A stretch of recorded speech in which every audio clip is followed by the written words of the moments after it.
Yeah, so I can take it from here a little bit. That was a good example. I like that stool example just because it's simple, but it really does illustrate what we're trying to do here a lot better. So this is what you're going to see. So we're going to get into a lot of this real world example and show you where these tools live.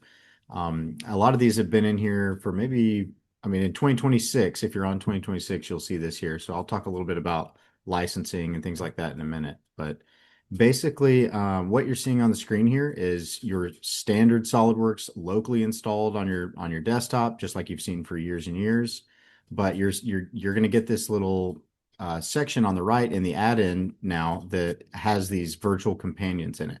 And you can see at the very top, yeah, where Tanner's kind of pointing to, at the very top, there's a login.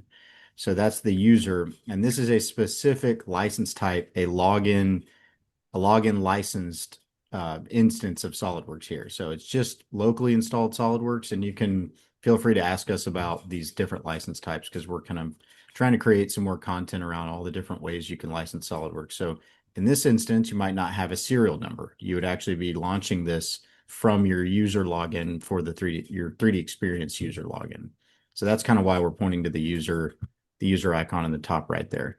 So then you would get your add-in on the right here, and you actually have that conversation, sort of like your other LLMs, but you're going to have this conversation window here, and your companions is what we're calling them. So it's virtual companion is actually going to be able to interact with your models and your features, and it can actually create features. It can create file names. It can reorganize your assemblies, all kinds of things like that. So all that, the way you access these is right here in this little right add-in. And that's not the only way. We also can access both Aura and Leo from your 3D Experience login in the browser. The Leo is slightly more limited when it's not connected to SolidWorks, but just know that you can log in on a browser and access these through your 3D Experience platform, so long as that you have the accessibility to the roles. Yeah, and sometimes during these webinars or these kind of presentations, I like to switch back and forth.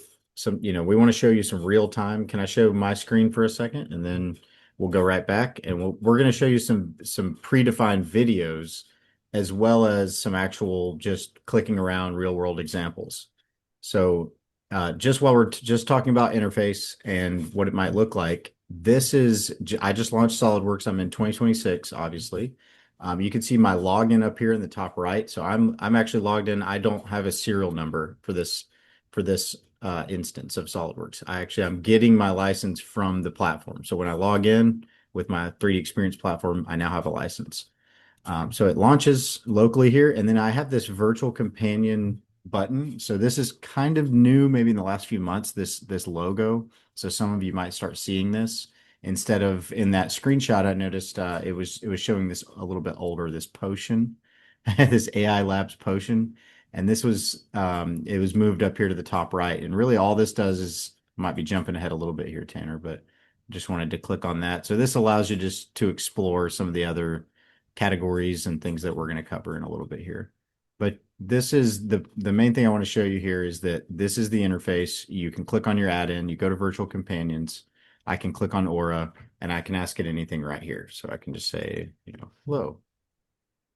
And it's going to be connected. It can call in Leo as well, which we'll cover in a minute, but it can bring it into chat depending on if it needs more information or different types of information. So And there's more, well, if you don't mind, share your screen. There's sure. a few more options in addition to just that on that panel. You can see the conversations. Click on conversations at the I think top. You those are can see my this gives you kind of a list of all of there. your previous conversations. So if you do want to revisit a conversation that you had, it saves them all right here, and you can go and kind of dip back into them and see what was up and maybe add to it if you get new information.